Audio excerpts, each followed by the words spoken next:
نحمده ونصلي على رسوله الكريم أما بعد فأعوذ بالله من الشيطان الرجيم بسم الله الرحمن الرحيم رب اشرح لي صدري ويسر لي أمري واحلل عقدة من لساني يفقهوا قولي.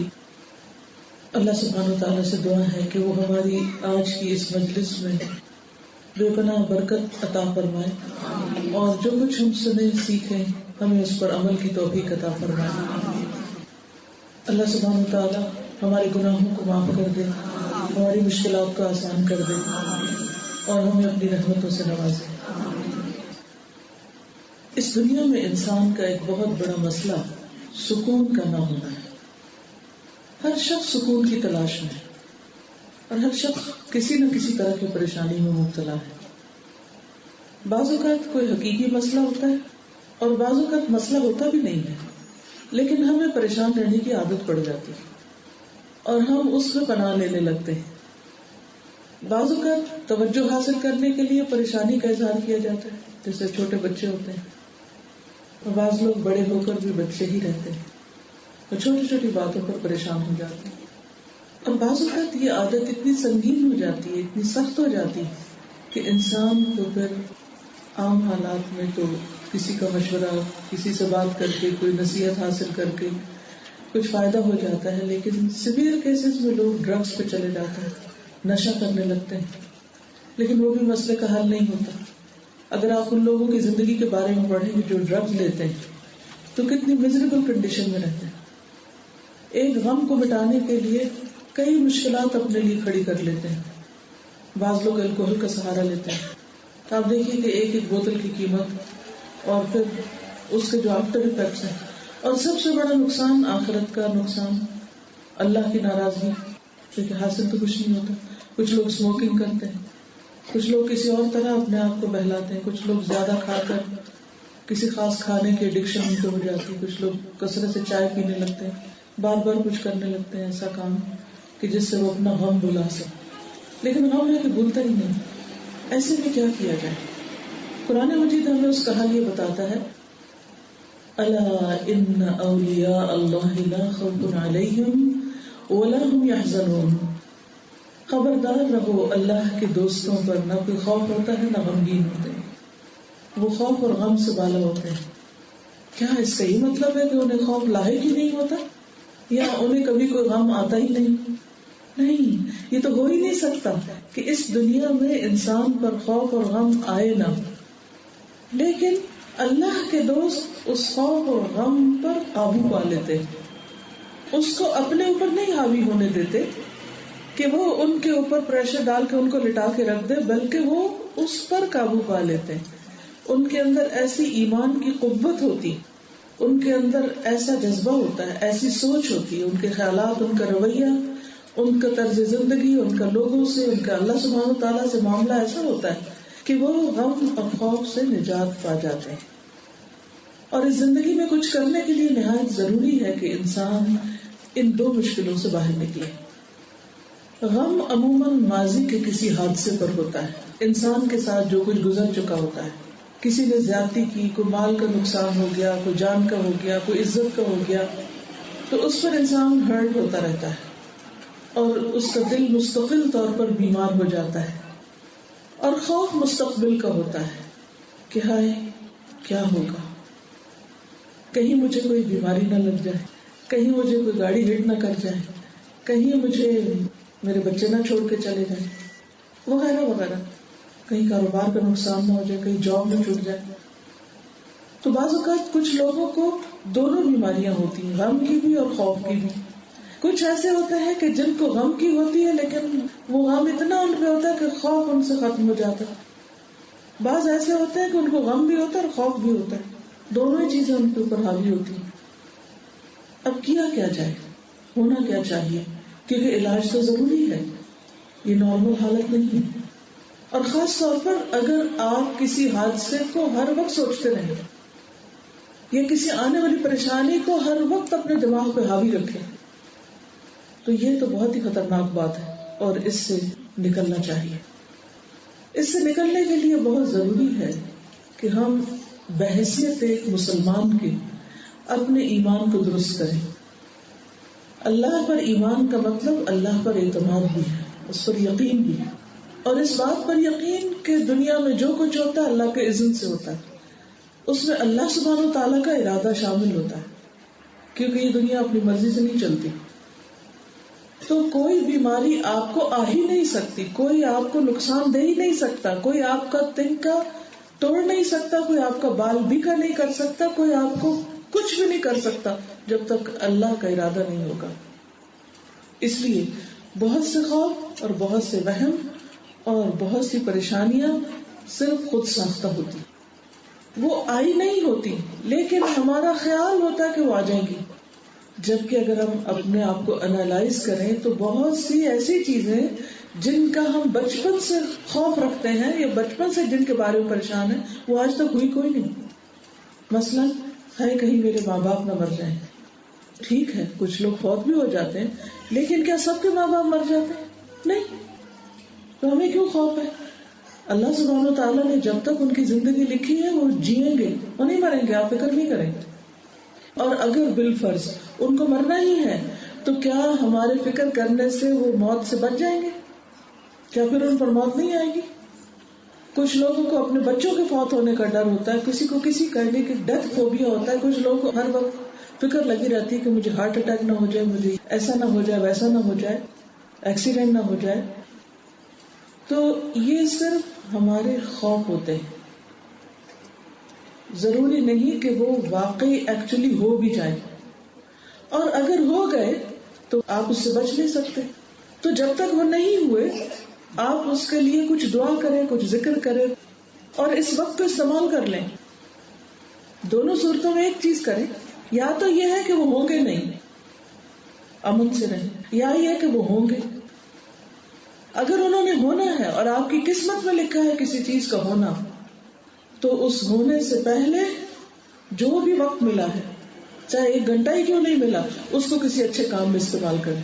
اور آپ کیا سوچیں کہ میں اللہ سبحانہ تعالیٰ کی پناہ میں اپنے آپ کو دیتی ہوں، میں اس سے پروٹیکشن لیتی ہوں کہ جس کے اذن کے بغیر کوئی مصیبت نہیں آتی. اس لیے فکر کی ضرورت ہی نہیں، پریشانی کی ضرورت ہی نہیں، کیونکہ کسی کو کوئی بیماری، موت، فقر و فاقہ، کسی چیز کا نقصان اس وقت تک نہیں ہوتا جب تک کہ اللہ نہ چاہے. اگر پوری دنیا کے انسان مل کر انسان کے خلاف کوئی کام کرنا چاہے تو جب تک اللہ کا ارادہ نہیں ہوگا ان کا کوئی منصوبہ آپ کے خلاف کام نہیں کر سکتا. فکر کی کیا ضرورت ہے؟ بعض اوقات ایسا ہوتا ہے نا کہ کوئی ہمارے خلاف کوئی بات کر دیتا ہے، ہم غم میں مرے جاتے ہیں، اب تو یہ کام ہونا ہی نہیں کیونکہ فلاں میرے خلاف ہو گیا اور وہ اب میرا راستہ روکے گا، اور وہ فلاں میرے پہ جادو نہ کر دے، اور فلاں ایسا نہ کر دے، ویسا نہ کر دے. تو ہم اسی ڈر میں مرے جاتے ہیں. حالانکہ صحیح حدیث ہے کہ اگر سارے جن و انس بھی مل کر کسی کو فائدہ دینا چاہیں تو فائدہ نہیں دے سکتے مگر یہ کہ اللہ چاہے، اور اگر سب مل کر کسی کو نقصان دینا چاہیں تو نقصان نہیں دے سکتے. کوئی کسی کی قسمت نہیں بگاڑ سکتا، کوئی کسی کو کچھ ختم نہیں کر سکتا جب تک اللہ نہ چاہے. اور اگر اللہ چاہتا ہے تو پھر کوئی روک بھی نہیں سکتا نا، پھر سارے جن و انس مل کر اس مصیبت کو ٹال بھی نہیں سکتے. تو اصل چیز تو اللہ کا ارادہ ہے. اس لیے ضروری ہے کہ ہم مطمئن اور پرسکون رہیں اور اپنی زندگی سے بھرپور فائدہ اٹھائیں. یہ زندگی بہنوں صرف ایک بار ملی ہے، اونلی ونس، یہ دوبارہ نہیں آئے گی. اور سب سے زیادہ نقصان کی بات ہے اپنی زندگی کو کھونا. مرنے والا تو مر گیا، وہ تو نہیں واپس آئے گا، لیکن آپ تو ابھی دنیا میں ہیں. آپ اپنے جینے کی قدر کریں، ایک ایک سانس کے اوپر شکر ادا کریں کہ اللہ تعالیٰ آپ کو جینے کی مہلت دے رہا ہے تاکہ آپ اس سے بھرپور فائدہ اٹھا سکیں. کیونکہ ہم آج کی اس زندگی میں اپنے کل کے لیے کچھ بنا رہے ہیں. قرآن مجید میں اللہ سبحانہ وتعالیٰ فرماتے ہیں یا ایھا الذین آمنوا اتقوا اللہ، اے لوگوں جو ایمان لائے ہو اللہ سے ڈرو. وَلْتَنظُرْ نَفْسٌ مَا قَدَّمَتْ لِغَدٍ، اور چاہیے کہ ہر شخص دیکھے، ہر شخص، میں بھی، آپ میں سے ہر ایک کیا دیکھے، ما قدمت لغد، کہ اس نے اپنی کل کے لیے کیا تیار کیا ہے. کیونکہ اگر میں نے اپنے لیے کچھ نہیں بنایا تو کوئی اور میرے لیے کیا بنائے گا؟ میں خود اپنے ساتھ سنسیئر نہیں تو دوسرا میرے لیے کہاں سے سنسیئر ہوگا؟ میں اپنے لیے خود توبہ استغفار نہیں کرتی، ذکر نہیں کرتی، قرآن نہیں پڑھتی، تو میں کس سے توقع رکھتی ہوں کہ وہ میرے لیے میری مصیبت کے وقت وہ اتنے خلوص سے پڑھے گا جتنا میں خود پڑھ سکتی ہوں؟ تو کسی کا کیا ہمیں کیا فائدہ دے گا اگر ہم نے خود اپنے لیے کچھ نہ کیا؟ ٹھیک ہے، انسان کے اندر جذبات ہوتے ہیں، وہ دوسروں کی دکھ تکلیف پر غمگین بھی ہوتا ہے، پریشانی بھی اس کو آتی ہے، فکر فاقہ بھی ہوتا ہے، لیکن ان سب چیزوں کو اپنے اوپر حاوی نہ ہونے دیں کہ یہ آپ کے کل کی تیاری میں رکاوٹ بنے. آج ہمیں اس زندگی میں ہر دن اور ہر دن کا ہر گھنٹہ پروڈکٹیو گزارنا ہے، کچھ کرنا ہے، کچھ بنانا ہے، کیونکہ جنت اور جہنم تو خالی میدان ہے. اگر ہم اچھے کام کریں گے تو جنت میں گھر بنے گا، اور اگر برے کام کریں گے تو جہنم بھڑکائیں گے. تو عقل مند وہ ہے جو یہ دیکھتا رہتا ہے میری کل کے لیے کتنا تیار ہو گیا، میں نے قرآن مجید کتنا پڑھا، میں نے نماز کی پابندی کتنی کی، اور جو نماز پڑھی وہ کس کوالٹی کی پڑھی. کیونکہ کامیابی تو ان مومنوں کے لیے ہے جن کی نمازوں میں خشوع ہوتا ہے، اور میرا دل کہیں اور ہی لگا ہوا ہے. نماز کے اندر بھی دنیا نہیں بھولتی، نماز کے اندر بھی رنج اور غم نہیں بھولتا. تو اس لیے اس وقت کے اندر جئیں. مثلاً اس وقت آپ یہاں بیٹھے، اگر آپ یہ بات غور سے سن لیں گے تو فائدہ ہوگا، اور اگر اس وقت یہاں بیٹھ کے گھر کی فکر میں یا کسی غم اور فکر میں لگے ہوئے ہیں تو یہاں بیٹھنا بھی بیکار ہے، کچھ فائدہ نہیں ہے، کچھ حاصل نہیں ہوگا، کچھ لے کر نہیں جا سکیں گے. تو اسی طرح آخرت کے لیے کچھ لے کر نہیں جا سکیں گے اگر یہاں پر کچھ بنایا نہیں. وہاں کے لیے یہاں بیٹھ کے کام کرنا ہے، تب فائدہ ہوگا. تو اس لیے بہت ضروری ہے کہ ہم اپنی زندگی، صحت، مال، وقت، جان، سب چیزوں کی قدر کریں، کیونکہ یہ سب چیزیں ایک نعمت کے طور پر ہمیں ملی ہیں. یہ سارے ٹولز ہیں تاکہ ہم اپنی جنت کو بنا سکیں، یہاں اس کی تیاری کر سکیں. وَلْتَنْظُرْ نَفْسٌ، چاہیے کہ دیکھتا رہے ہر شخص، مَا قَدَّمَتْ لِغَدٍ، اس نے اپنی کل کے لیے کیا کیا. دنیا کی کل نہیں، دنیا کی کل تو فکر سے بھری ہوئی ہے، آخرت کی کل کے لیے کیا کیا ہے، وہاں کے لیے کیا تیاری کی ہے. پھر فرمایا وَاتَّقُوا اللَّهَ، اور اللہ سے ڈرتے رہو. تو گویا جب اللہ سے ڈرو گے، لوگوں سے نہیں، مستقبل سے نہیں، صرف اللہ سے ڈرو گے، تو بہت سی چیزیں خود بخود فائدہ دیں گی، وقت کی قدر کرنی آئے گی. اس بات کا یقین رکھیے کہ ساری دنیا کے لوگ مل کر آپ کا کوئی نقصان نہیں کر سکتے. اب جتنے لوگوں سے ڈر لگتا ہے ان سب کے اوپر کراس پھینک دیجیے، یہ میرا کچھ نہیں بگاڑ سکتی، کچھ نہیں بھی نہیں کر سکتے. آپ سکون کی نیند سوئیں گے، کیونکہ خوف نکل جائے گا نا. اور جب خوف آنے لگے کہ یہ تو اللہ کا وعدہ ہے، جب تک اللہ کا اذن نہ کوئی کچھ نہیں بگاڑ سکتا، کوئی بال بیکا نہیں کر سکتا. پھر آپ دیکھیے کہ یہ بھی سوچا کریں کہ آج تک مجھے کس نے لک آفٹر کیا ہے، آج تک میرا خیال کس نے رکھا ہے. جس نے آج تک میرا خیال رکھا ہے وہ کل بھی میرا خیال رکھے گا، مجھے ڈرنے کی کیا ضرورت ہے. جو آج تک میرے لیے کافی تھا وہ کل بھی میرے لیے کافی ہوگا. جب وہ ہمیشہ سے ہے اور ہمیشہ رہے گا، مجھے ڈر کس بات کا. حی لا یموت ابدا ابدا ذو الجلال والاکرام بیدہ الخیر وہو علی کل شیء قدیر. ہمیشہ سے ہے، ہمیشہ رہے گا، جلال اور قوت والا ہے، عزت والا ہے، ساری خیر اس کے ہاتھ میں ہے. بیدہ الخیر، ساری خیر کا مالک وہ ہے. وہو علی کل شیء قدیر، اور وہ ہر چیز پر قدرت رکھتا ہے. اس کی قدرت، اس کی طاقت ہر ایک سے بڑی ہے. ہم دنیا میں لوگوں کی طاقت سے، دنیا کے مال سے، دنیا کے مال والوں سے ڈرتے ہیں، یا کسی کے پاس کوئی عہدہ ہو یا کوئی منصب ہو یا کسی بھی قسم کا کوئی اختیار ہو، اتھارٹی ہو، پاور ہو، تو ہمیں خوف آنے لگتا ہے کہ پتہ نہیں وہ ہمارے ساتھ کیا کر دے گا. کوئی ڈرنے کی ضرورت نہیں، اللہ کے اذن کے بغیر کچھ نہیں کر سکتا وہ. تو جس سے بھی ڈر لگے اس سے بھاگ کر اللہ کی طرف پناہ لیں، اللہ کی طرف چلے جائیں اور کہیں یا رب مجھے تیرا سہارا چاہیے، تو میرے لیے کافی ہو جا. اور اللہ تعالیٰ اپنی پناہ میں لے گا. وہ اپنے بندوں کو تنہا نہیں چھوڑتا، وہ آج تک آپ کو بچاتا رہا، اسی لیے تو آپ زندہ ہیں، اسی لیے تو آپ کھا پی رہے ہیں، اسی لیے تو آپ دنیا میں چل پھر رہے ہیں. تو کوئی آپ کی جان نہیں لے سکتا جب تک وہ نہ چاہے.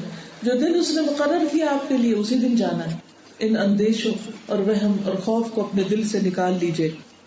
عربی کا ایک شعر ہے، ان ربا کفاک ما کان بالامس سیکفیک فی غد ما یکون. بلا شبہ تمہارا رب کل کی تکلیف میں تمہیں کافی ثابت ہوا تو آئندہ کل میں آنے والی تکلیف میں بھی وہ تمہیں کافی ہو جائے گا. جس نے پاسٹ میں تکلیف دور کی وہ فیوچر میں بھی دور کر دے گا. اسی طرح قرآن مجید میں اللہ سبحانہ وتعالیٰ فرماتے ہیں سورۃ التوبہ آیت 51، قل لن یصیبنا الا ما كتب اللہ لنا هو مولانا وعلی اللہ فلیتوکل المؤمنون. کہہ دیجئے ہمیں ہرگز کوئی نقصان نہ پہنچے گا مگر جو اللہ نے ہمارے لیے لکھ دیا. اور اس نے کیوں لکھا؟ کیونکہ دنیا امتحان کے لیے کہ لوگ اس صورت میں کرتے کیا، نعمتوں کو پا کر کیا کرتے ہیں اور نقصان آنے پر کیا کرتے ہیں. وہی ہمارا مالک ہے اور اللہ ہی پر بس لازم ہے کہ ایمان والے بھروسہ کریں. ہم سب کو اللہ سبحانہ وتعالیٰ پر ہی توکل کرنا چاہیے، کیونکہ جو شخص اللہ پر توکل کرتا ہے اللہ سبحانہ وتعالیٰ اس کے لیے کافی ہو جاتا ہے. سورۃ توبہ میں اللہ تعالیٰ فرماتے ہیں ان تصبک حسنۃ تسؤہم، جب آپ کو کوئی بھلائی ملتی ہے تو ان کو بری لگتی.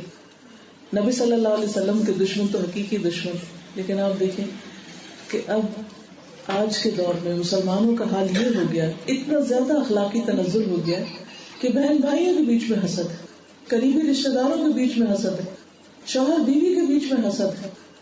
اگر کسی موقع پر ایک بچہ ترقی کر جاتا ہے تو دوسرے اس کے پیچھے پڑ جاتے ہیں. سسرالی رشتوں میں، دوستوں میں، معاشرے میں، کلاس فیلوز میں، جاب پر، ہر جگہ انسانوں کی کمزوریاں ہیں یہ کہ وہ کیا چاہتا ہے کہ کوئی اور اس سے آگے نہ نکلے، تو کبھی زور زبردستی سے وہ آگے نکلنے کی کوشش کرتا ہے اور کبھی دوسرے کو پہنچنے والی خوشی پر ایسی تنقید کرتا ہے کہ جس سے وہ خوش نہ ہو سکے.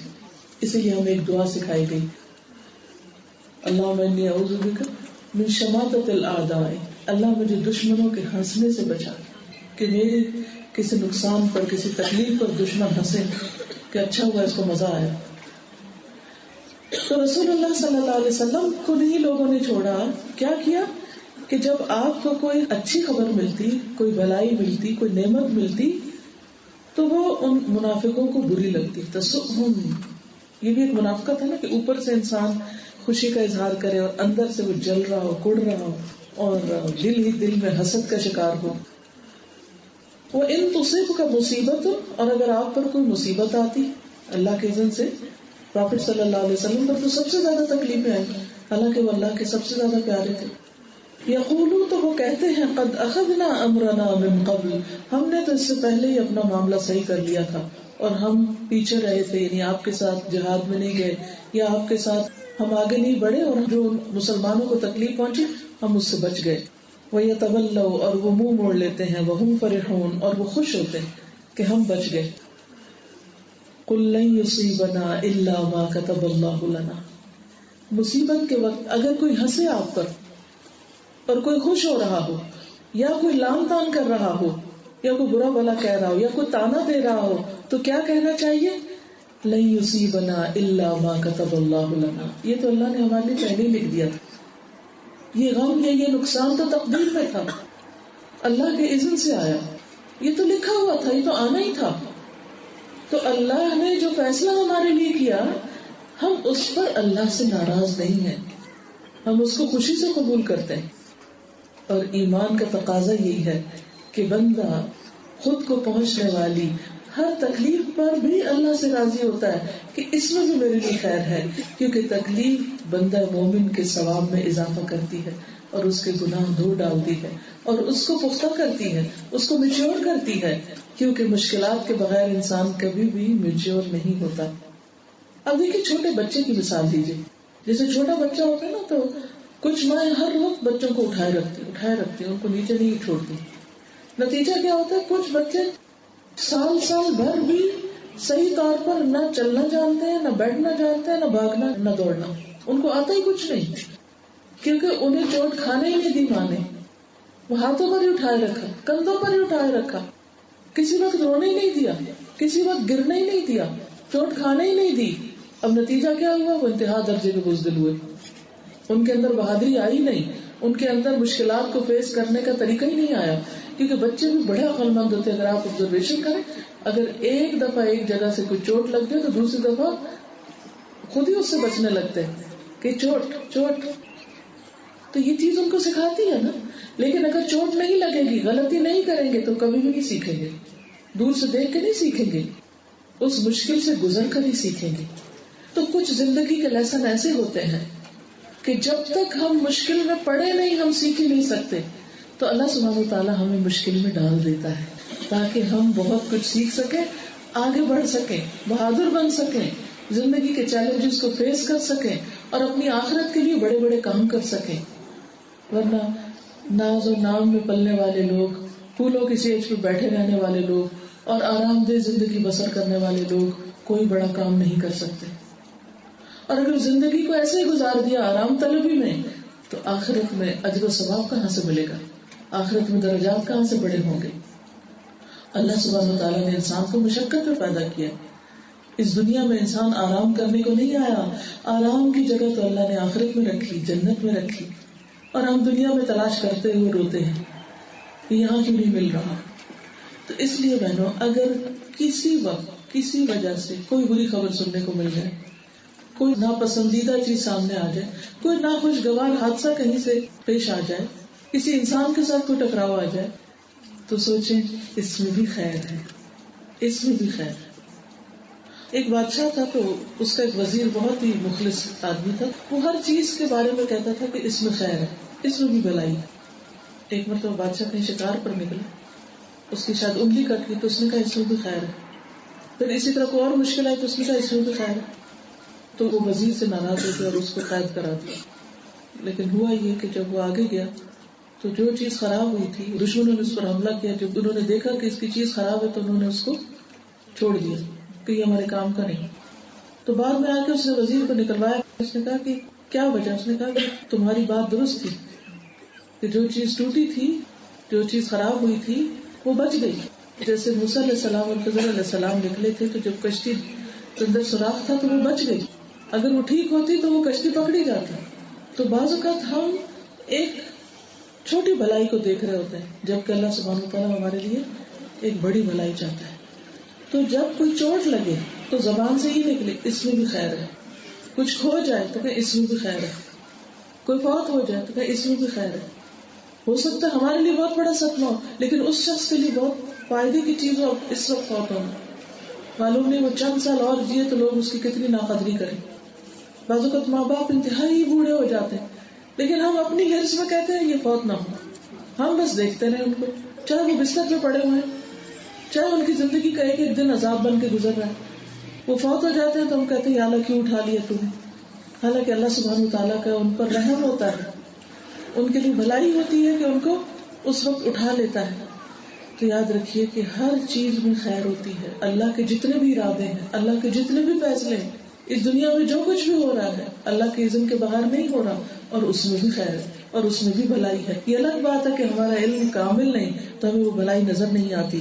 تو اس لیے اللہ سبحانہ وتعالیٰ نے مومنوں کو کیا سکھایا کہ جب منافق تمہاری تکلیف پر ہنسیں, جب منافق تمہاری تکلیف پر خوش ہوں, یا تمہیں نظر آئے کہ تمہارے ساتھ زیادتی ہو رہی ہے, تو کیا سوچو کہ ہمیں کوئی مصیبت نہیں آتی مگر وہی جو اللہ نے ہمارے لیے لکھ رکھی ہے. وہ ہمارا مولا ہے, ہمیں تکلیف میں تنہا نہیں چھوڑے گا. وہ مددگار موجود ہے کیونکہ اس کا وعدہ ہے لا یکلف اللہ نفسا الا وسعها, کہ کسی کو تکلیف نہیں دیتا مگر اس کی وسعت کے برابر, اس کی وسعت پر جتنی وہ اٹھا سکتا ہے. تو اس میں خیر ہے. اس نے مجھے اس قابل سمجھا, مجھے اس کے لیے چنا کہ میں اس تکلیف اور بوجھ کو اٹھاؤں. اب مثلاً خواتین کو جو پریگننسی میں تکلیف اٹھانی پڑتی ہے تو وہ کہتی ہے کہ عورتوں پر یہ کہ مصیبت کیوں لکھ دی گئی. پیریڈز کی وجہ سے تکلیف ہوتی ہے تو عورتوں پر یہ کیوں مصیبت ہے. مینوپاز ہے تو عورتوں کے لیے کیوں مصیبت ہے. لیکن وہ بھول جاتی ہیں کہ اس میں بھی خیر ہے کیونکہ اس کے ذریعے درجے بڑھتے ہیں, اور ماں کا درجہ 3 گنا زیادہ ہے باپ کے مقابلے میں. کیونکہ وہ مشقت زیادہ اٹھاتی ہے. اور اس میں آپ دیکھیے کہ جب انسان ایک مشکل سے گزر رہا ہوتا ہے تو اس کے بعد جو خوشی اولاد کی صورت میں نصیب ہوتی ہے، یا پھر جس تکلیف سے گزرتا ہے تو ایک کانٹا بھی چبھتا ہے تو اس میں اجر لکھا چلا جاتا ہے. پریشانی کی بات نہیں، اس میں بھی خیر ہے. وَعَلَى اللَّهِ فَلْيَتَوَكَّلِ الْمُؤْمِنُونَ، اور اللہ پر ہی مومنوں کو چاہیے کہ بھروسہ کریں.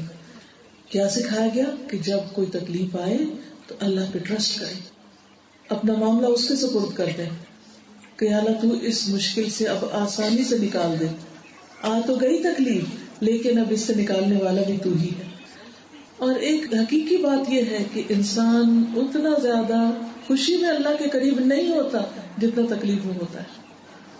اس کائنات کی سب سے خوبصورت ترین چیز وہ اس کائنات کا خالق ہے، سب سے عظیم ہستی جس نے ہم سب کو بنایا ہے، جس کے پاس ساری چیزوں کا مکمل اختیار ہے.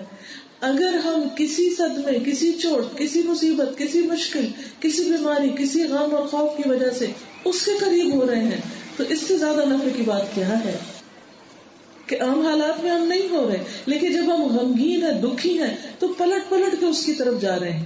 اور اس طرح وہ غم، وہ تکلیف، وہ مشکل ہمیں اس کے قریب ترین کر دیتی. اور جب ہم اس کی طرف ایک قدم اٹھاتے ہیں تو وہ 10 قدم ہماری طرف آتا ہے. ہم چل کے جاتے ہیں، وہ دوڑ کے ہماری طرف آتا ہے. تو اس لیے ایسا مت سوچیں کہ تنگی میں اور تکلیف میں اللہ نے آپ کو تنہا چھوڑ دیا. قطن نہیں چھوڑا. ہوا مولانا. جب مشکل آئے تو کہیں ہم کوئی اکیلے تھوڑی ہیں، اللہ ہمارا مولا ہے، وہ ہمارا دوست ہے، وہ ہمارا مددگار ہے، وہ ہمارا ساتھی ہے، وہ ہمیں اس مشکل سے نکالے گا. فکر کی ضرورت نہیں. تو آپ دیکھیں گے کہ اللہ تعالیٰ آپ کا دل تھام لے گا اور آپ اطمینان میں آ جائیں گے. تو دل کا اطمینان اور جسم کے اندر ایک سکون کی اور کام ڈاؤن ہونے کی کیفیت، اور نفس کے اندر ایک اطمینان اور اعصاب کا تناؤ نہ ہونا، یہ اللہ کی بہت بڑی نعمتیں ہیں. کچھ لوگ ہوتے ہیں بات کے بغیر بھی ٹینس رہتے ہیں، کچھ ہوا نہیں ابھی پہلے سے ٹینشن ٹینشن ٹینشن ٹینشن. اور کچھ لوگ ایسے ہیں کہ بڑے سے بڑا حادثہ ہو تو بھی اطمینان، امن میں. کیوں؟ سوچ کا فرق ہے نا. اس کا اللہ پہ بھروسہ اور اس کا نہیں ہے. جو اللہ پہ بھروسہ نہیں کرتا وہ ٹینشن کا شکار رہتا ہے. ایک دفعہ کہہ کے تو دیکھیں کہ میں نے اپنا معاملہ اللہ کے سپرد کر دیا اور اس سے مجھے اچھی امید ہے، وہ جو فیصلہ کرے گا اچھا کرے گا، تو مجھے خوف کی ضرورت نہیں، مجھے فکر کی ضرورت نہیں. کسی بھی چیز کے بارے میں ڈر ہو، یہ مجھ سے چرا لی جائے گی یا چھٹ جائے گی، کہ اللہ میں نے اس کو آپ کے سپرد کیا، اب آپ اس کی حفاظت کریں. میں تو حفاظت کے قابل نہیں. مثلا بچوں کے بارے میں خوف ہوتا ہے کہ بگڑ جائیں گے، ہاتھ سے نکل جائیں گے، بہک جائیں گے، لوگ ان کو ورغلا لیں گے. ایک دفعہ کہہ کے تو دیکھیں کہ یا اللہ میں نے اسی طرح اپنے بچے کو تیرے سپرد کیا اور تو اس کی حفاظت فرما جیسے تو نے یوسف علیہ السلام کی تھی. ان کو کنویں سے نکلوا دیا تھا اور غیر دیش میں جہاں ان کا کوئی بھی نہیں تھا ان کی حفاظت فرمائی تھی. تو اس لیے جب آپ اللہ پہ بھروسہ کریں گے تو آپ کا غم اور فکر سے چھٹکارا ہو جائے گا. آپ کا نفس بکھرے گا نہیں، پریشانیوں اور سوچوں کے اندر آپ غلطان نہیں ہوں گے، اعصاب میں تناؤ نہیں آئے گا، کسی قسم کی وحشت اور تنہائی محسوس نہیں ہوگی، بلکہ اور زیادہ اللہ کا ذکر ہوگا جس سے دلوں کو اطمینان ہوگا، اور اپنے اندر ٹوٹ پھوٹ محسوس نہیں ہوگی. بعض اوقات ہم کہتے ہیں نا کہ اس صدمے نے تو مجھے توڑ کے رکھ دیا. نہیں، پھر نہیں ٹوٹیں گے آپ، پھر بھی بہادر رہیں گے، کیونکہ آپ کو پتا ہے کہ آپ کی مدد کرنے والا کوئی ہے، آپ اس میں تنہا نہیں ہیں. اور پھر اللہ کی رضا آپ کو حاصل ہوگی. جب آپ اللہ سے راضی ہوتے ہیں تو اللہ سبحانہ وتعالیٰ آپ سے راضی ہو جاتا ہے. تو آپ غم میں کہیں یا اللہ میں تجھ سے راضی، اللہ میں تجھ سے راضی، اللہ میں تیرے فیصلوں پہ راضی، تو یقیناً اللہ کی طرف سے پکار آئے گی کہ بندے میں بھی تجھ سے راضی، میں بھی تجھ سے راضی. لیکن اگر ہم اللہ سے ناراض ہوتے ہیں تو کیا اس ناراضگی کے بعد یہ کہہ سکتے ہیں میں تو اللہ سے ناراض ہوں لیکن اللہ مجھ سے راضی ہے؟ کیا یہ ہو سکتا ہے؟ پاسبل ہے؟ نہیں پاسبل. رضی اللہ عنہم ورضوا عنہ، اللہ ان سے راضی ہو گیا اور وہ اللہ سے راضی ہو گئے. صحابہ کی طرف اشارہ ہے. ہم دیکھتے ہیں کہ بڑی بڑی مشکلات میں کبھی بھی انہوں نے اللہ سے شکوہ نہیں کیا، وہ اللہ سے ناراض نہیں ہوئے. تو ہمیں بھی اللہ تعالیٰ سے ناراض نہیں ہونا. تو جب آپ اللہ سے ناراض نہیں ہوتے تو آپ کے اندر ایک راحت اور سکون آ جاتا ہے یقین کی پختگی آ جاتی، اللہ پر اعتماد بڑھ جاتا ہے، ایمان میں اضافہ ہو جاتا ہے، آپ کی آنکھیں ٹھنڈی ہو جاتی ہیں، آپ کا ضمیر مطمئن ہو جاتا ہے، اس میں کسی قسم کی ٹیسیں نہیں اٹھتی اور پریشانیاں نہیں ہوتی، آپ کا سینہ کھل جاتا ہے، آپ کو بات سمجھ آ جاتی، آپ کو وہ حکمت بھی نظر آ جاتی ہے اللہ سبحانہ وتعالیٰ کی کہ جس وجہ سے اس نے آپ کو کسی خاص مشکل میں ڈالا ہوتا ہے، وہ وجہ بھی سمجھ آ جاتی. پھر اور پیار آتا ہے اللہ پر کہ اللہ میں ویسے تو سیدھا ہونے والی نہیں تھی، ویسے تیری طرف کب آنا تھا مجھے، میں تو کبھی نہ آتی. اگر اس غم کی وجہ سے تو مجھے اپنی طرف لے آیا تو تیرا شکر ہے کہ تو مجھے اپنی طرف لے آیا، کیونکہ ہم نے جانا تو ہے ہی اسی کے پاس. کوئی ہے جو اللہ سے بھاگ کے کہیں اور جا سکے، اس کو ناراض کر کے، اس کو چھوڑ کر؟ لیکن جب ہم اس کو چھوڑے رکھتے ہیں تو بہت بڑا نقصان کر رہے ہوتے ہیں، جس کی ہمیں خبر ہی نہیں ہوتی کہ ہم اللہ کو بھولے ہوئے ہیں. ہم دنیا میں اتنے محب ہو جاتے ہیں، لوگوں میں اتنے کھو جاتے ہیں، انسانوں کی محبت کے پیچھے اتنا بھاگتے ہیں کہ ہمیں واقعی اللہ بھول جاتا ہے. پھر جب اللہ تعالیٰ انہی انسانوں سے ہم کو چوٹ لگواتا ہے، انہی کے ذریعے ہم کو توڑتا ہے، وہ اپنا سہارا چھوڑتے ہیں تو ہم گرتے ہیں، تو پھر ہم کو اللہ یاد آ جاتا ہے جو پہلے ہی آ جانا چاہیے تھا لیکن لوگوں نے ہمیں بھلا دیا تھا. پھر وہ یاد آ جاتا ہے اور اس کی یاد میں ہی دلوں کو سکون ہے. الا بذکر اللہ تطمئن القلوب، سنو خبردار رہو، اللہ کے ذکر میں، اللہ کی یاد میں دلوں کا اطمینان ہے. یہ اطمینان اور یہ سکون اور یہ خوشی ایک ایسی خوشی ہے جو دنیا کی کسی بازار سے نہیں ملتی، یہ صرف یقین کی دولت سے ملتی.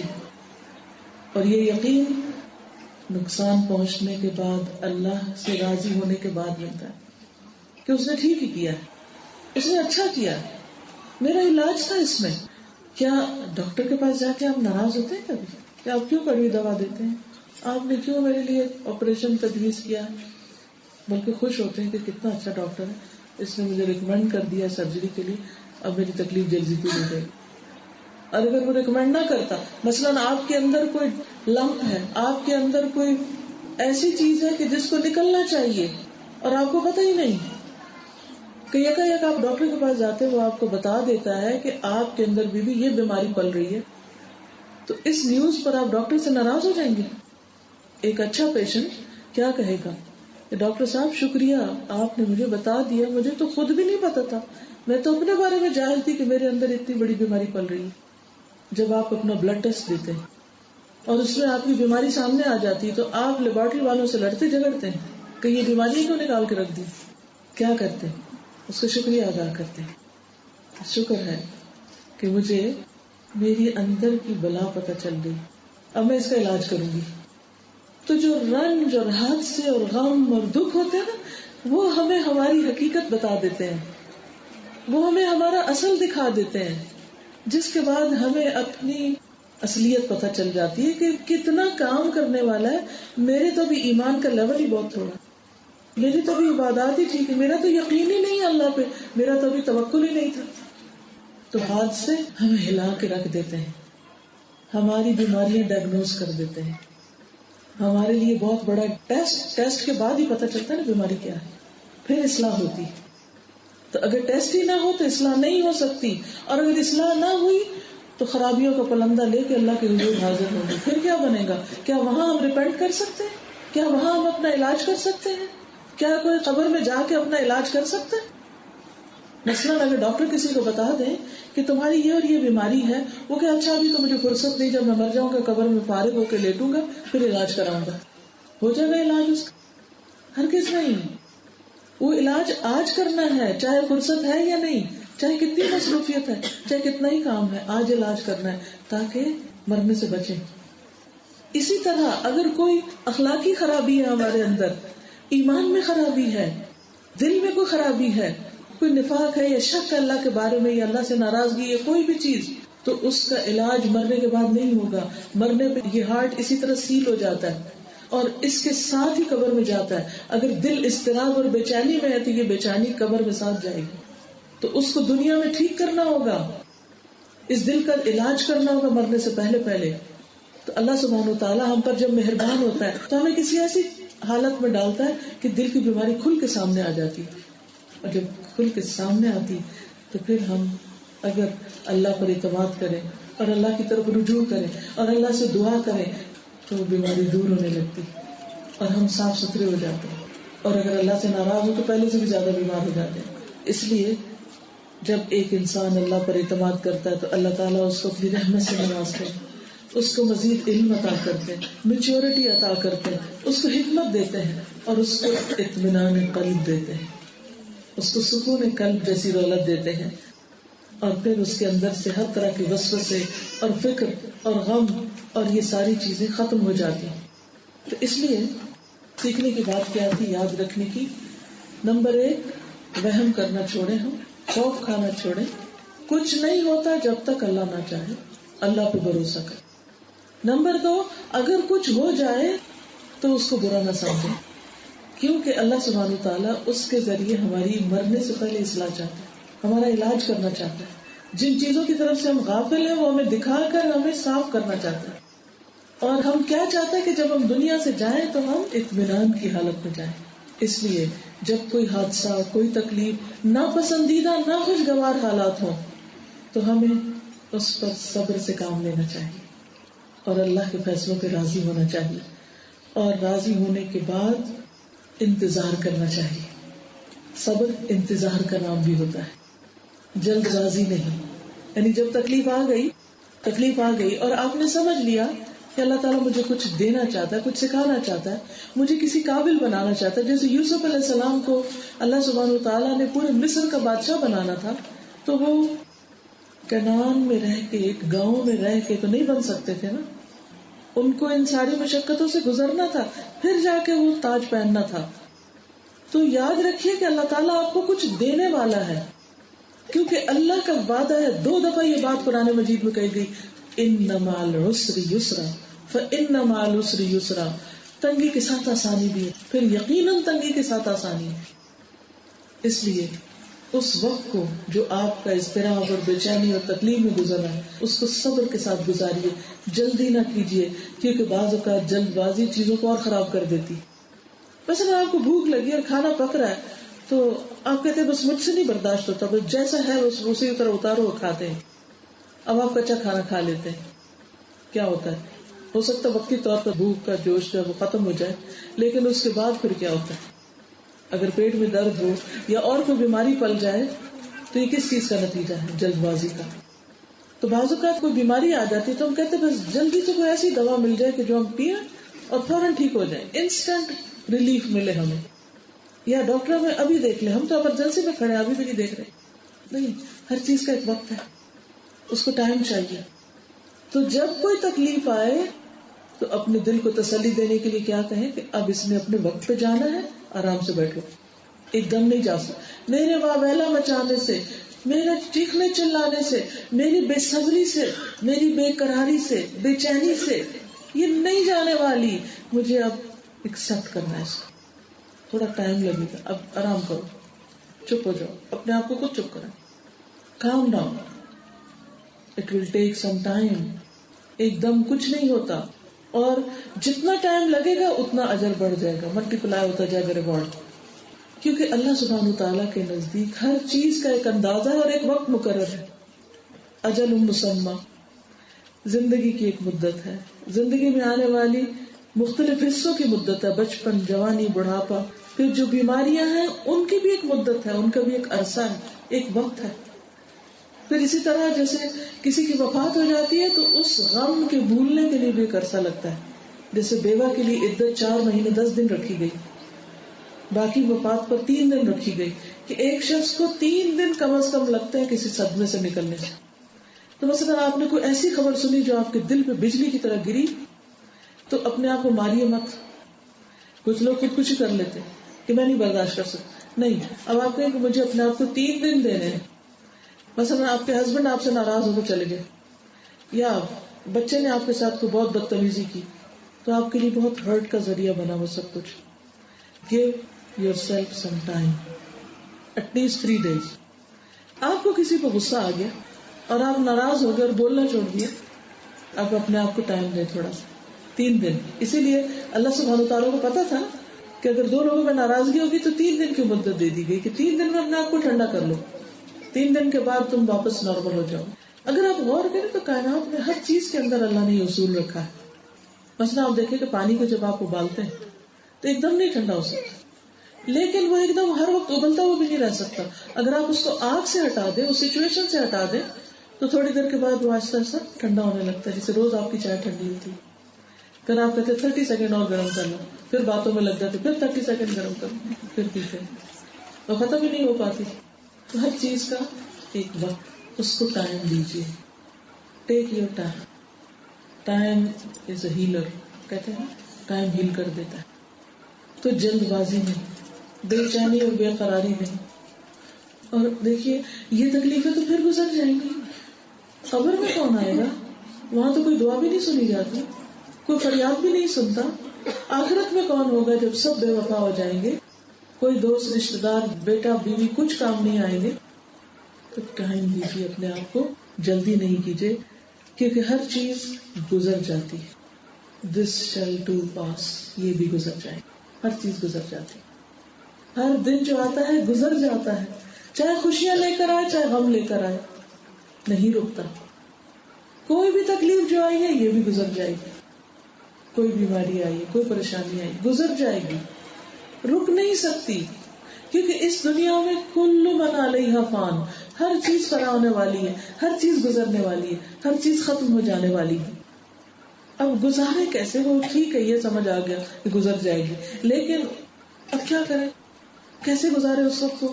بہت گھبراہٹ ہو رہی ہے، وہ گزر نہیں رہا. کہتے ہیں نا الانتظار اشد من الموت، انتظار تو موت سے بھی زیادہ سخت ہے. یعنی سب سے مشکل وقت انتظار کا ہے. وہ چاہے خوشی کا ہو تب بھی مشکل ہوتا ہے کاٹنا، تو غم کو تو اور زیادہ کاٹنا مشکل ہے. اس وقت میں پھر اللہ کی طرف رجوع کیجیے، دعائیں پڑھیے. اللہم لا سہل الا ما جعلتہ سہلا، اللہ کچھ آسان نہیں مگر جس کو تو آسان کر دے. وانت تجعل الحزن سہلا اذا شئت، اور تو مشکل کو آسان کرے گا جب تو چاہے گا. تو چاہے تو آسان ہو جائے گی، چاہے وہ ہے یا گزر گئی. تو اللہ کی طرف رجوع کریں، مسلسل دعا کریں، استغفار پڑھیں. استغفار سے ساری تکلیفیں دور ہو جاتی. درود شریف پڑھیں، آیت کریمہ پڑھیں. یہ ساری دعائیں اور ذکر وہ ہیں جو آپ میں سے ہر ایک کو آتے ہیں. لیکن افسوس یہ کہ شیطان اس وقت ہمیں بلوا دیتا ہے، ہمیں کلمہ بھول جاتا ہے، ہمیں آیت کریمہ بھول جاتا ہے.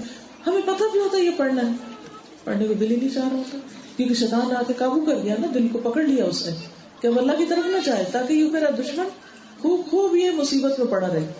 تو ہم نے اس کے گرہ توڑ کر اللہ کی طرف رجوع کر لینا ہے، اور نماز اور دعا کے ساتھ، صبر کے ساتھ مدد مانگنی، اور پھر انشاءاللہ جلد مصیبت ٹل جائے گی. یہ نہ سوچو کہ ساری زندگی چمڑی رہے گی مجھے. کوئی چیز ساری زندگی نہیں چمڑ سکتی، ہر چیز واپس اپنی اصل پہ آ جاتی ہے. کسی بھی چیز میں جو ابال آتا ہے واپس آ جاتا ہے، چاہے وہ محبت کو ابالو چاہے نفرت کو. نفرتیں بھی آہستہ آہستہ ٹھنڈی ہوتی چلی جاتی ہیں، ان کو جب تک چھیڑے نہ وہ بھی ختم ہو جاتی. اور دل تو اللہ کے ہاتھ میں، الٹ پلٹ ہوتے رہتے ہیں. آج کسی سے نفرت ہے، کل محبت بھی ہو سکتی ہے اس سے، اور آج کسی سے محبت ہے تو کل اسی سے نفرت بھی ہو سکتی ہے. اور عربی میں کسی نے کہا تھا نا، ایک شاعر کا شعر ہے یا قول ہے، احبب حبیبک ہونا ما عسى ان يكون بغيضك يوما ما. اپنے دوست کو ہلکا ہلکا چاہو، بہت زیادہ محبت کا اظہار نہ کرو.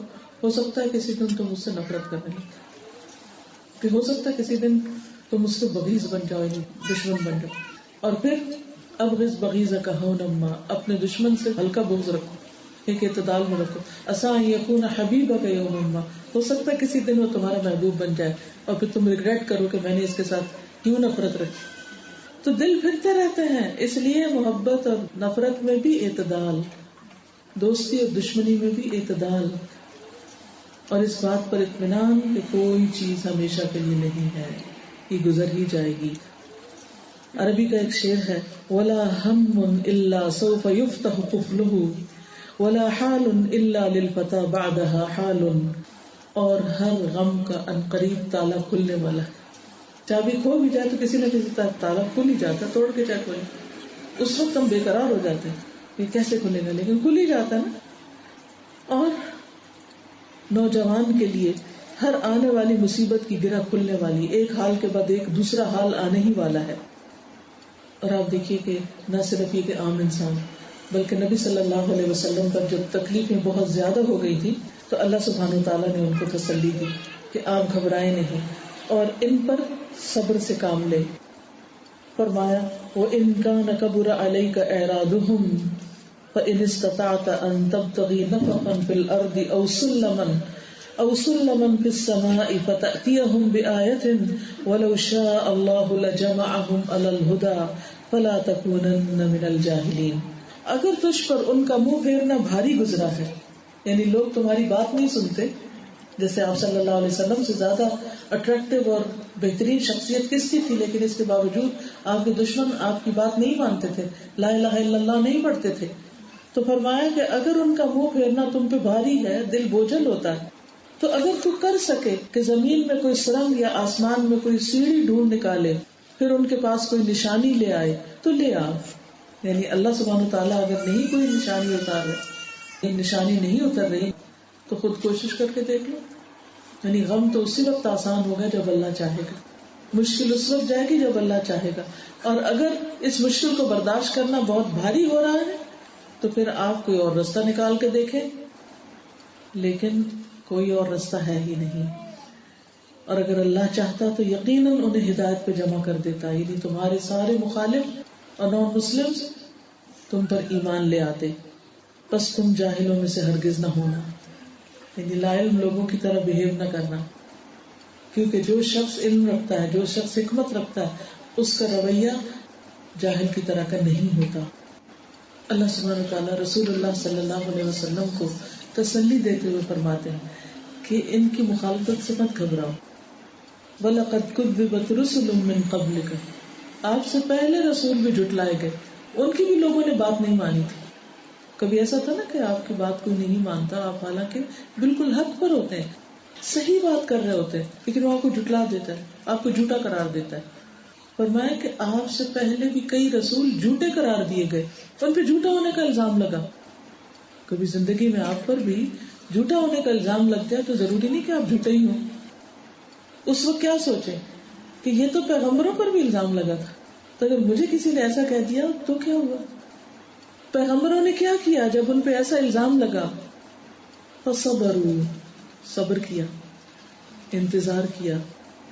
کس پر؟ علی ما کذبوا، اس بات پر جس کو وہ جھٹلائے گئے تھے. کہ آخر میں پھر انجام کس کا بہتر ہوا؟ اب دیکھیے کہ نوح علیہ السلام بچا لیے گئے، ہود علیہ السلام بچا لیے گئے، صالح علیہ السلام بچا لیے گئے، لوط علیہ السلام بچا لیے گئے، شعیب علیہ السلام بچا لیے گئے. محمد رسول اللہ صلی اللہ علیہ وسلم پر جو الزام لگا آپ کو بچا لیا گیا اور آپ اپنے مشن میں کامیاب ہوئے اور حق غالب آیا، مکہ فتح ہوا. وقل جاء الحق وزهق الباطل، باطل چلا گیا. ان الباطل کان زہوقا، باطل تو جانے ہی والا ہے. جھوٹی باتیں، جھوٹے الزامات. حضرت عائشہ پر کیسے الزام لگا، اور پورا مدینہ جو تھا وہ ایک طرح سے زلزلے کی زد میں آ گیا، باتوں کے زلزلے میں، کہ ہر شخص پریشان تھا. لیکن کیا ہوا؟ اللہ سبحانہ تعالیٰ نے آسمان سے آیات اتار دی حضرت عائشہ رضی اللہ تعالیٰ عنہا کے دفاع میں، تو وہ چلا گیا، معاملہ ختم ہو گیا. سچ ہمیشہ غالب آتا ہے، لیکن کچھ دیر لگتی. شروع میں لوگ آپ کو نہیں مانتے، وہ آپ کو غلط سمجھتے ہیں، کوئی بات نہیں، آپ اطمینان کے ساتھ اپنے حق پر، جس کو آپ کا ضمیر کہتا ہے یہ صحیح ہے، جس کو آپ کا دین کہتا ہے کہ یہ صحیح رویہ، یہ صحیح طریقہ ہے، اس پر جمے رہیں. فرمایا پچھلے رسولوں نے صبر کیا، اپنے کام پر جم کر رہے. وَأُوذُوا، اور وہ اذیت دیے گئے، جسمانی تکلیفیں دیے گئے. حَتَّى أَتَاهُمْ نَصْرُنَا، یہاں تک کہ ان کے پاس ہماری مدد آ گئی. وَلَا مُبَدِّلَ لِكَلِمَاتِ اللَّهِ، اور اللہ کے کلمات کو بدلنے والا کوئی نہیں. یہ اللہ کا طریقہ ایسے ہی ہو کر رہتا ہے. وَلَقَدْ جَاءَكَ مِن نَّبَإِ الْمُرْسَلِينَ، اور آپ کے پاس رسولوں کی خبریں پہنچ چکی ہیں. ہم نے پچھلے انبیاء کے واقعات اور حالات اور قصے آپ کو بتا دیے ہیں تاکہ وہ آپ کے لیے صبر کا ذریعہ بنے. لیکن اگر پھر بھی آپ پر ان کا اعراض، ان کی بے رخی، ان کا ایمان نہ لانا بہت بھاری گزرتا ہے، آپ کو پسند نہیں آتا، تو پھر بھی صبر کرنا ہوگا، کیونکہ یہ تو اللہ کا قانون ہے، اللہ کی سنت ہے، اللہ کا طریقہ ہے کہ وہ اپنے پسندیدہ بندوں کو آزماتا ہے، انہیں مشکلوں میں ڈالتا ہے. جن سے وہ محبت کرتا ہے وہ محبت کا اظہار مشکل میں ڈال کے کرتا ہے. کوئی تکلیف آ جائے تو بہنوں سوچیں کہ اللہ نے محبت کا امتحان لے لیا کہ میری اللہ سے کتنی محبت ہے، اور یہ اللہ کی محبت ہی ہے اس وقت مجھ پر.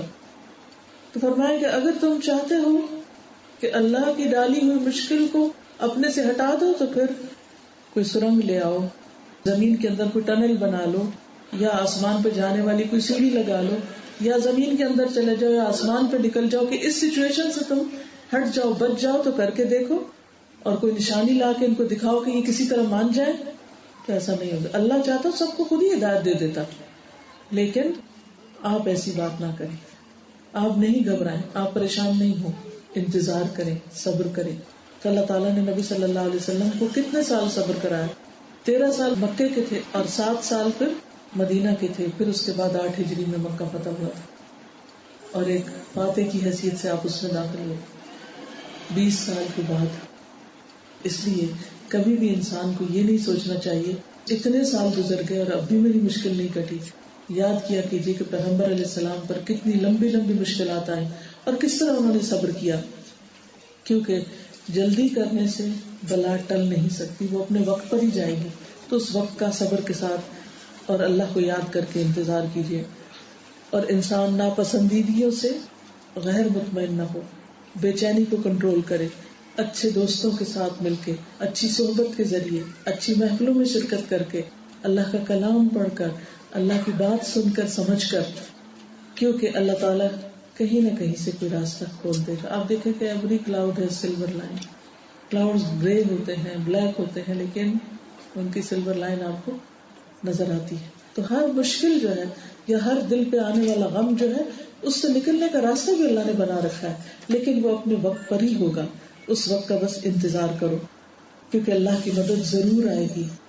اللہ سبحانہ وتعالیٰ نے قرآن مجید میں بار بار اس بات کا وعدہ کیا کہ ہم اپنے رسولوں کی مدد ضرور کریں گے. اگر آپ سچ پر ہیں، آپ حق پر ہیں، آپ ٹھیک جا رہے ہیں تو آپ کی مدد ضرور ہوگی. اس لیے انتظار اور صبر سے کام لیجیے اور پریشان ہونا چھوڑیے. ایک اور چیز جو انسان کو بہت فائدہ دیتی ہے وہ یہ کہ انسان دوسروں کی آزمائشوں کو دیکھے کہ اکیلا میں ہی نہیں ہوں دنیا میں دکھی، دنیا میں اور لوگ بھی بہت دکھی ہیں. تو جلد بازی سے دکھ ختم نہیں ہو جائے گا، صبر سے اجر ملے گا اور تکلیف ایک نہ ایک دن چلی ہی جائے گی اور آخرت بھی اچھی ہو جائے گی انشاءاللہ. لیکن بے صبری سے تکلیف بھی زیادہ بڑی ہو جائے گی. جانا اس نے اپنے وقت پر ہے اور آخرت میں اس کے لیے کچھ بھی نہیں ایسے انسان کے لیے. تو اللہ تعالیٰ ہمیں ہر معاملے میں سیدھی راہ دکھائے. آخر دعوانا الحمدللہ رب العالمین. ہم کچھ تھوڑے سے سوال جواب کر لیتے ہیں. گھر کے کام کاج مثلاً کھانا پکانا وغیرہ عورت کی شرعی ذمہ داریوں میں شامل ہوتا ہے. اس میں آپ دیکھیے کہ ازواج مطہرات کا طریقہ کیا تھا. حضرت فاطمہ الزہرا کیا کرتی تھی؟ ہم مسلمان خواتین کے لیے کون نمونہ ہے؟ رسول اللہ صلی اللہ علیہ وسلم کی ازواج اور ان کی بنات اور پھر عام نساء المؤمنات. آپ کو معلوم ہے کہ حضرت فاطمہ رضی اللہ تعالی عنہا گھر کے کام کاج کی وجہ سے تھک جاتی تھی. کیا وہ غیر شرعی کام کر رہی تھی؟ نہیں. یہ ایک معروف بات ہے، یہ ایک انڈرسٹوڈ بات ہے کہ مرد اور عورت کے رولز ہیں. ایک کا رول باہر کی دنیا میں، ایک کا رول گھر کی دنیا میں. ایک باہر کا ذمہ دار ہے اور گھر کا. یہ ڈسٹریبیوشن آف ورک ہے. ہر ایک کو اس کی صلاحیت کے مطابق کام دیا گیا. ایک باہر کام کرے، گھر میں کام کرے. مرد کے لیے تو ہم کہتے ہیں کہ کما کے لانا اس کی شرعی ذمہ داری ہے، لیکن اس کے برعکس ہم یہ کہیں کہ عورت کے لیے گھر میں کھانا پکانا اس کی ذمہ داری نہیں. تو بڑی عجیب سی بات ہے. پھر کون پکائے گا؟ روز باہر سے کھائیں گے. اور اگر وہ شوہر افورڈ ہی نہیں کر سکتا، اور اگر کر بھی سکتا ہو تو وہ صحت کے لیے نقصان دہ. اس لیے بہنوں، اس کو اللہ سبحانہ تعالیٰ سے اجر لینے کی خاطر جو بھی کام آپ کے حصے میں آتا ہے، تھوڑا یا زیادہ، کوئی ہیلپ ہے یا نہیں، اسے اجر کا باعث سمجھ کر کرتے رہیے. اور اگر تھک جائے تو وہی کیجیے جو نبی صلی اللہ علیہ وسلم نے حضرت فاطمہ کو سکھایا تھا. وہ کیا؟ تسبیحات. جب تم تھک جاؤ تو پڑھو 33 بار سبحان اللہ، 33 بار الحمدللہ، اور 34 بار 34 ٹائمز اللہ اکبر، یا پھر 33 دفعہ اللہ اکبر اور 100ویں دفعہ لا الہ الا اللہ وحدہ لا شریک لہ لہ الملک و لہ الحمد وہو علی کل شیء قدیر. تو آپ دیکھیں گے آپ کی تھکاوٹ اتر جائے گی. تجربہ کر کے دیکھ لیں. جب آپ بہت تھک جائے تو آپ سب چھوڑ کے کام ڈاؤن ہو کے آرام سے ریلیکس ہو کے لیٹ جائیں اور یہ تسبیح شروع کر دیں. ہو سکتا ہے کہ جب آپ اللہ اکبر کریں تو آپ کو نیند بھی آ چکی ہو، پرسکون ہو جائیں گے آپ. حالانکہ آپ صلی اللہ علیہ وسلم کے پاس غلام تھے، لیکن آپ نے اپنی بیٹی کو غلام نہیں تسبیح بتائی، کیونکہ آپ کو پتا تھا کہ امت میں کتنی بیٹیاں ایسی ہوں گی جن کے پاس کوئی ہیلپ نہیں ہوگی. وہ چاہے برطانیہ میں رہے لیکن انہیں اکیلے ہی کام کرنا ہوگا. عورتوں والے نہیں، مردوں والے بھی کچھ کام کرنے ہوں گے، کیونکہ یہ ان کی ترقی کی علامت ہے. تو پھر یہ کام اللہ نے اگر ہمارے حصے میں رکھے ہیں تو اس سے آپ دیکھیں گے کہ آپ کو ایک اطمینان اور تسکین، اور ہر کھانا پکاتے ہوئے یہ سوچا کریں کہ جنت میں لے جانے والے کاموں میں سے.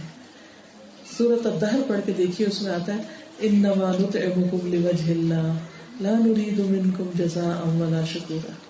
ہم تمہیں اللہ کی خاطر کھلاتے ہیں، ہم تم سے کسی طرح کا کوئی بدلہ اور شکریہ بھی نہیں چاہتے، کوئی اپریسیشن بھی نہیں چاہتے. تو اس کا جواب پتہ کیا؟ فوقاهم اللہ شر ذلک اليوم ولقاهم نضرة وسرورا. اللہ ان کو اس دن کی مشقت سے بچا لے گا، اس دن کے شر سے بچا لے گا جو دنیا میں اللہ کی خاطر کھانا کھلاتے ہیں. اور اس میں یہ نہیں کہا گیا کہ گھر والوں کو کھلانے کا کوئی ثواب نہیں. ایک عورت جو چولہے پہ کھڑے ہو کر بعضوں کو گروسری بھی خود لا کے سب کچھ بنا کے رکھتی ہے اور وہ تھک کے چور ہو جاتی ہے، تو اس کے لیے بھی انشاءاللہ یہ اجر ہے، اگر وہ گھر والوں سے اجر اور شکریہ کی تمنا نہ رکھے. اور اگر اس پہ ناراض رہے کہ تم لوگ تھینک یو نہیں کرتے اور کچھ میری تعریف ہی نہیں کرتے، تو پھر آپ تعریف لے کے تھوڑی دیر کیا کریں گے؟ اس کے بعد کیا ہوگا؟ کچھ بھی نہیں. تعریف بھی ختم ہوگی، کھانا بھی ختم ہوگا، اور آپ تھک کے جا کے بستر میں لیٹ گئے. نہیں، ان سب چیزوں کو اپنی آخرت کے لیے رکھیے. یہ لکھتے ہیں کہ I would like to share an experience. She visited somebody yesterday and was overtaken by her glamorous life with BMWs, maids for cleaning and cooking. My uncle is very fashionable. اچھا انکل کے گھر گئی ہے. I came home and cried. I haven't changed my wallpaper in 10 years and don't even have a sofa in my home. Being overtaken by self-pity, I said to myself, I am content. Alhamdulillah, I have little to worry about the dunya and more time for my akhirah. صرف سوچ کا فرق، ہر چیز ٹھیک ہو گئی. لیکن اگر یہ سوچ نہ آئے تو کیا ہوتا ہے؟ پھر ہم روتے ہی رہتے ہیں کہ انکل کے پاس یہ کچھ ہے اور میرے پاس کچھ بھی نہیں، اور یہ نہیں پتا کہ انکل نے کہاں سے لیا اور کہاں سے کمایا اور کتنے ڈیٹس میں ہے. بعض اوقات ہم قرض پہ قرض لے کے دنیا کے رونق کے اوپر جی رہے ہوتے ہیں، اپنے دل کو خوش کر رہے ہوتے ہیں، اور وہ جو غم اور بریز اور پریشانیاں ہیں پیچھے وہ بھول جاتے ہیں. تو کسی کی بھی دنیا دیکھ کر پریشان نہ ہو کہ ہمارے پاس کیوں نہیں، سیلف پٹی کا شکار نہ ہو. یہ دیکھیں کہ ہم اپنی دنیا کو استعمال کیسے کریں، اپنے وقت کو کیسے گزاریں. اگر آپ کا دل پروڈکٹیو ہے اور 2 وقت کا کھانا مل جاتا تو آپ خوش قسمت ترین انسان، اور آپ کے دل پہ کوئی بوجھ نہیں، کوئی غم نہیں، کوئی خوف نہیں، کوئی فکر نہیں، اور اللہ کی یاد سے آپ کا دل روشن ہے اور اللہ کی محبت میں جیتا ہے، تو آپ خوش قسمت ترین انسان ہے. لکھا ہے کہ اگر ہم دینی تعلیم حاصل کرنا چاہیں تو اس کے لیے استخارہ ضروری ہے.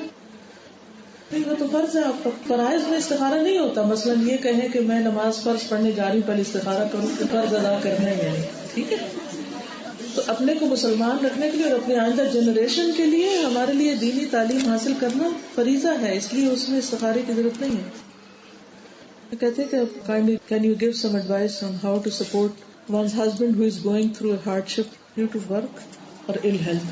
جی، بعض اوقات ایسا ہوتا ہے کہ گھر کا کوئی فرد، ہسبینڈ ہے یا کوئی بہن بھائی ہیں یا کچھ، تو ان کے اوپر کوئی مسائل ہوتے ہیں. ابھی تو ہم نے جو کچھ پڑھا وہ یہ تھا کہ ہم خود کو کیسے کمپوز رکھیں کہ کس طرح آسانی ہمارے لیے ہو. لیکن بعض اوقات ہم خود تو ہوتے ہیں مگر ساتھ والے نہیں ہوتے، پھر ان کا اثر ہم پر بھی آنے لگتا ہے. اس میں یہ کہ 2-3 چیزیں ہیں. ایک یہ کہ آپ اکیلے اگر کچھ کر سکتے ہیں تو بھی ٹھیک ہے، اور اگر زیادہ ہے پریشانی تو کسی اور کے پاس لے جا بھی سکتے ہیں اپنے آس پاس میں، جن کی وہ بات سنیں اور ایڈوائس دیں. اور کچھ لوگوں سے میل ملاپ بھی ہو سکتا ہے جو فائدہ دے. مثلا اس کو کہاں سے آپ سیکھ سکتے ہیں کہ رسول اللہ صلی اللہ علیہ وسلم جب غار حرا سے تشریف لائے تو وہ کانپ رہے تھے. آپ اپنی وائف کے پاس آئے، حضرت خدیجہ کے پاس، تو انہیں کیا کہا کہ مجھے کچھ اڑا دو، زملونی، میں اپنی جان کے بارے میں ڈر گیا ہوں. کیونکہ ان کے لیے بالکل آؤٹ آف بلو، یعنی ایسی چیز جس کا آپ نے کبھی تصور بھی نہیں کیا تھا، وہ پیش آئی تھی. تو حضرت خدیجہ نے ان کو کمفرٹ کیا اور کہا کہ واللہ لا یخزیک اللہ ابدا، اللہ کی قسم اللہ آپ کو کبھی بھی رسوا نہیں کرے گا، آپ کو کبھی کوئی نقصان ہو ہی نہیں سکتا. کیوں؟ اس لیے کہ آپ بیوہ اور مسکین کے کام آتے ہیں، آپ جن کے پاس کچھ نہیں ان کو کما کے دیتے ہیں، ان کی خوبیاں ان کو یاد دلائیں. حضرت خدیجہ کا رول پلے کیجیے، ضرورت کا خیال رکھیے اور شوہر کی خوبیاں گننا شروع کیجیے، نعمتوں کا ذکر کیجیے کہ اللہ نے آپ کو کیا کچھ دے رکھا ہے. واقعی اگر آپ گن سکے اور گننے لگیں گے تو وہ ختم ہی نہیں ہوگی. تو اچھی بات ان سے کیجیے. پھر آپ دیکھیں تھوڑی دیر کے لیے ٹھیک ہو کے لگے، پھر دوبارہ بہت وری کرنے لگ گئے، تو پھر آپ کیا کریں؟ وہی جو حضرت خدیجہ نے کیا تھا. انہوں نے دیکھا کہ جو مسئلہ آپ کو پیش آیا ہے اور جو کچھ آپ سیکھ کر آ رہے ہیں جبریل علیہ السلام سے، اس کو کون زیادہ جانتا ہے.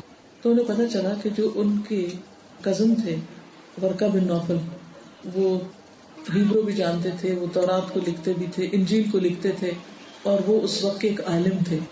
وہ جانتے تھے کہ یہ مسئلہ ہے کیا. وہ ان کے پاس لے گئی ان کو، حالانکہ اب آپ اللہ کے رسول ہیں اور ورقہ بن نوفل ایک عام انسان ہے، لیکن حضرت خدیجہ کی نظر میں وہ چونکہ عالم تھے، مسئلے کو سمجھنے والے تھے، رشتہ دار بھی تھے، خیر خواہ بھی تھے، اچھے اخلاق والے تھے، تو ان کے پاس لے گئی. تو وہ جب ان کے پاس گئی تو انہوں نے کیا کہا کہ یہ تو وہی ہے فرشتہ جس سے پہلے دوسرے پیغمبروں پہ آ چکا. تو اٹس ناٹ انیوزول. تو ہو سکتا ہے آپ کسی ڈاکٹر کے پاس لے جائیں یا کسی ایسے شخص کے پاس کہ جو اس معاملے کو سمجھتا وہ بتائے کہ جو آپ پر اس وقت تکلیف ہے اس میں آپ تنہا نہیں ہیں، ایسے ہی اس سے زیادہ تو فلاں فلاں فلاں پر بھی ہے. تو جب انسان اپنے سے اوپر والوں کو دیکھتا ہے تکلیف میں، وہ کہتا ہے ہاں بھائی اور لوگوں کے اوپر کیا گزر رہی ہے، تو اگر میرے اوپر تھوڑی سی مشکل آ گئی کوئی بات نہیں. دوسرا انہوں نے کیا کہا کہ کاش میں اس وقت زندہ ہوں جب آپ کی قوم آپ کو نکال دیتی. نہیں، مستقبل کے بارے میں تھوڑا سا الارم دے دیا، یعنی صرف ہوپ پہ نہیں رکھا بلکہ تھوڑا وارن بھی کیا کہ آئندہ یہ ہو سکتا ہے. تو حضور صلی اللہ علیہ وسلم فرمایا کہ کیا میری قوم مجھے نکال دے؟ کہاں جائے تم جیسے جب بھی آئے ان کے ساتھ یہی ہوا. کاش میں جوان ہوتا تو میں آپ کا بھرپور ساتھ دیتا، اپنی سپورٹ کا بھی یقین دلایا. تو کسی ایسے موقع پر جب وہ جاب کے لاس کی وجہ سے یا کسی بیماری کی وجہ سے پریشان ہوں تو یہ نہ سوچیے یہ تو شوہر ہے اور میں بیوی ہوں اور میری تو اتنی عقل نہیں، میں کیا کہوں. نہیں، اچھے وقت کو یاد کیجیے، نعمتوں کو یاد کیجیے، خوشی کے وقتوں کو یاد کیجیے، نعمتوں کو گنیے، اور پھر کسی ایسے کے پاس لے جائیے جو آپ سے زیادہ بہتر کاؤنسلنگ کر سکتا ہو یا علاج کر سکتا ہو یا مشورہ دے سکتا ہو یا کوئی راہ دکھا سکتا ہو. کیونکہ اب آپ پر ذمہ داری دو ہی آ گئی. لیکن آپ نے خود نہیں پریشان ہونا کہ آپ ہاتھ پاؤں چھوڑ بیٹھے. نہیں، آپ صحابیات کے رول کو یاد کریں کہ حضرت خدیجہ جو مکہ کی مالدار ترین خاتون تھی، جب ان کا سامان مکہ میں آتا تھا نا اونٹوں پہ لد کے، تو مکہ کی زمین پتھریلی ہے لیکن اونٹوں کی کثرت کی وجہ سے وہ زمین دہلنے لگتی تھی، اتنی مالدار عورت تھی. لیکن آپ کو معلوم ہے کہ چند ہی سالوں کے اندر سارا مال و بزنس ٹھپ، اور آپ کو حضور صلی اللہ علیہ وسلم کے ساتھ شیب ابی طالب میں جانا پڑا. وہ ایسی گھاٹی تھی کہ جس میں کھانے کو کچھ نہیں ملتا تھا. حضرت خدیجہ وہاں بیمار پڑ گئی لیکن شوہر کو نہیں چھوڑا، 3 سال ساتھ رہی، حتیٰ کہ پھر آخر میں آ کے ان کی وفات بھی ہوگی. تو ایک اچھی بیوی بنی ہے، شوہر کے لیے مددگار، اور اس کی فرسٹریشن اور اس کی تنگی اور تکلیف میں صرف اس کو بلیم نہ کیجیے کہ تم تو ہو ہی نکمے اور تمہیں تو کچھ آتا نہیں. اور وہ بھول جاتے ہیں ہم وہ وقت جب وہ سب کچھ کر رہا تھا ہمارے لیے، اس پر ہمیں شکر گزار ہونا چاہیے. ٹھیک ہے. بعض خواتین اذان کے وقت یا تلاوت کے وقت سر پر دوپٹہ رکھ لیتی ہیں، ویسے روزمرہ زندگی میں سر ڈھانپنے کا اہتمام نہیں کرتی. کیا اذان تلاوت کے وقت دوپٹہ رکھنا ٹھیک ہے؟ غلط تو نہیں ہے، لیکن صرف اس وقت نہیں رکھے، باقی وقت میں بھی رکھے. اب سوال یہ پیدا کیوں رکھے؟ کیونکہ اللہ کا حکم. اب آپ کہیں کہاں لکھا ہوا ہے؟ قرآن میں لکھا ہوا ہے. کس جگہ لکھا ہوا ہے؟ سورۃ الاحزاب میں لکھا ہوا ہے. کون سی آیت ہے؟ 59 آیت ہے. پڑھ کے دیکھ لیجیے گا جا کے گھر. یا ایھا النبی قل لازواجک وبناتک ونساء المؤمنین، اے نبی صلی اللہ علیہ وسلم اپنی بیویوں، بیٹیوں اور مومن عورتوں سے کہیے، ساری مومن عورتوں سے، یدنین علیہن من جلابیبہن، اپنے چادریں اپنے اوپر سے لٹکا لیں. یعنی بڑی چادر گھر سے نکلنے وقت. اب یہ ہے کہ ظاہر ہے کہ یہاں اگر آپ چادر لیں گے تو یہاں کے موسم میں وہ اڑ جائے گی یا وہ پردے کا مقصد نہیں پورا کرے گی، یا سردی کا موسم تو اس کو سی لیجیے، باندھ لیجیے، لیکن گھر کے کپڑوں میں نہیں نکلیے، کچھ اوڑھ کے نکلیے اوپر سے، کیونکہ اللہ نے آپ کی حفاظت کی ہے، آپ کی بیوٹی کی حفاظت کی. آپ پریشیس ہیں. اللہ تعالیٰ خود بھی اپنے آپ کو کسی کو نہیں دکھاتے، وہ چاہتا ہے کہ اس کی مومن بندیاں بھی اپنے آپ کو چھپا کے رکھیں. ہم جانتے ہیں کہ رازق اللہ ہے، مگر پھر بھی پیسہ سیو کرنے کی شدید خواہش ہوتی ہے کہ فیوچر میں کام آئے گا. اور پھر اس سوچ کو کیسے ٹھیک کریں؟ کیا ہم پیسہ سیو کر سکتے؟ بالکل سیونگ کر سکتے، کیوں نہیں. اس میں آپ دیکھیے کہ اپنی ذات پہ خرچ کیجیے، بچوں پہ کیجیے، صدقہ کیجیے فی سبیل اللہ، اور اس کے ساتھ ساتھ کچھ سیونگ بھی کیجیے. یہ نہیں کہا گیا کہ سب کچھ ہی خرچ کر کے رکھ دو، کچھ سیونگ رکھنی چاہیے. نبی صلی اللہ علیہ وسلم نے فرمایا تم اپنی اولاد کے لیے کچھ چھوڑ کر مرو، اس سے بہتر ہے کہ بالکل فقیر چھوڑو اور وہ لوگوں کے آگے ہاتھ پھیلاتے رہیں. لیکن یہ نہیں کہ سب کچھ سیو ہی کر دیں اور اپنے لیے کچھ بھی نہ کریں، نہ کھائیں نہ پیئیں اور نہ ہی کسی کو صدقہ خیرات کریں، اور پیچھے سے بچے پھر اس مال سے صرف عیاشی کرتے ہیں اور بگڑ جائیں. یہ نہیں کرنا چاہیے. یہ آیت کریمہ پڑھنے کے بارے میں نے پوچھا ہوا ہے. میں ہمیشہ یہ سوچتی ہوں کہ آیت کریمہ کا مطلب کیا ہے. اس کا مطلب ہے لا الہ الا انت سبحانک انی کنت من الظالمین. اللہ کے سوا کوئی الہ نہیں، لا الہ نہیں کوئی الہ الا انت مگر تو ہی، اے اللہ تو ہی الہ، تو ہی میرا معبود ہے. سبحانک تو پاک ہے، جو میرے ساتھ ہوا وہ تیرا کوئی ذاتی نہیں، ظلم نہیں. انی کنت من الظالمین، میں ظالموں میں سے، غلطی میری ہے، تو مجھے معاف کر دے. تو جس پر مصیبت آئی ہے یا جو اپنے گناہ کا اعتراف کرنا چاہتا ہے وہی پڑھے گا. کس کو پڑھنا چاہیے آیت کریمہ؟ بتائیے. جس پہ مشکل ہے وہ خود اپنے لیے پڑھے گا نا.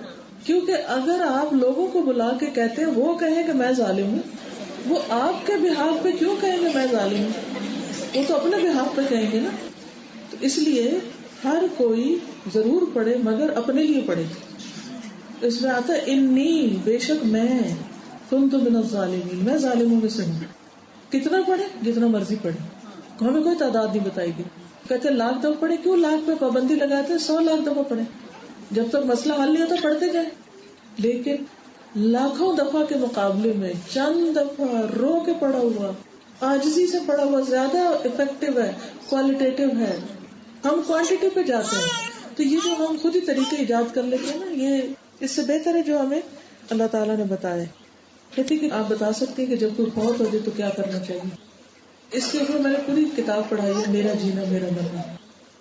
اس میں بہت تفصیل سے لکھا ہوا کہ وفات سے پہلے کوئی بیمار ہے تو کیا کرنا چاہیے، جب وفات ہو جائے تو اس دن کیا کیا کرنا چاہیے، اور پھر جب دفنا دیں تو اس کے بعد کیا کیا کرنا چاہیے. سب سے زیادہ جو چیز آسانی سے ہم کر سکتے ہیں وہ دعا ہے. چلیے چونکہ وقت ہو چکا ہے اس لیے اجازت چاہتی ہوں. سبحانک اللہم وبحمدک، اشہد ان لا الہ الا انت، استغفرک واتوب الیک. اللہ تعالیٰ جو کچھ ہم نے سیکھا ہے پڑھا ہے ہمیں عمل کی توفیق دے. جو بات آپ کو پسند آئی ہو یا رب تو ہمیں معاف کر دے، اور جو صحیح باتیں ہماری زبان سے نکلی ہیں وہ ہمارے سمجھ میں اتار دے اور ہمیں عمل کی توفیق عطا فرما. ہمارے بچوں کو ہدایت دے، بیماروں کو صحت دے، دکھی لوگوں کے دکھ دور فرما. اس مسجد والوں کو بہترین جزائے خیر عطا فرما کہ انہوں نے اپنا ہال ہمیں دیا ہے اور نیکی کے کام کا موقع دیا. آپ سب آنے والوں کو اللہ بہترین جزائے خیر دے کہ جو اپنا وقت اور گھر بار چھوڑ کر اس وقت اس مجلس میں حاضر ہوئے اور اس کی رونق کو دوبالا کیا، اور جنہوں نے انتظام کیا اللہ تعالیٰ ان کو اس کی بہترین جزا عطا فرمائے اور ہم سب سے اس چھوٹی سی کوشش کو قبول فرمائے. ربنا تقبل منا انك انت السميع العليم وتب علينا انك انت التواب الرحيم. وصلى الله تعالى على خير خلقه محمد وعلى آله وأصحابه وأهل بيته أجمعين برحمتك يا أرحم الراحمين. إلهي آمين. سبحانك اللهم وبحمدك أشهد أن لا إله إلا أنت أستغفرك وأتوب إليك. السلام علیکم ورحمۃ اللہ وبرکاتہ. ویڈیو کے نیچے سبسکرائب کے بٹن پہ کلک کریں، بیل کے آئیکن پہ کلک کیجیے تاکہ ہر نئی ویڈیو کی نوٹیفیکیشن